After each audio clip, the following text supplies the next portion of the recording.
If you are wondering how long does the battery last on iPhone 17 Pro and Pro Max, then let me quickly share that information with you. So we're gonna start with the Pro model. In the case of Pro model, the average time of battery usage is 15.5 hours. Of course, this time depends on many different factors, such as how often do you use your phone, what features do you use, what is enabled or what is disabled, and if you just, play games or watch videos, etc., if you perform demanding tasks for the device.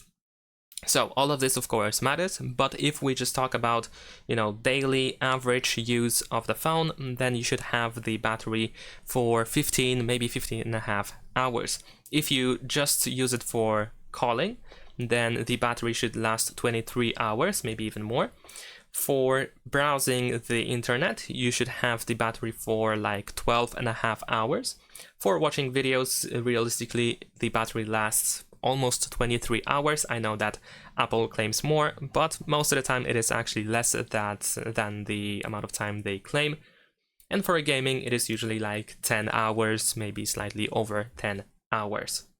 Now, in the case of the Pro Max model, it is slightly better because we have a bigger battery. So the average time on a single charge is 18 hours. So definitely better. And in the case you use it only for calling, then it should last like 24.5 hours. For web browsing, it should last for 15.5 hours. For watching videos, it's like 25.5, maybe 26 hours, and for gaming it is 12 hours on average. And that is pretty much it. Once again, keep in mind that these results may vary in your case. It all depends on many different factors that I mentioned before. Thanks for watching, leave a like and subscribe.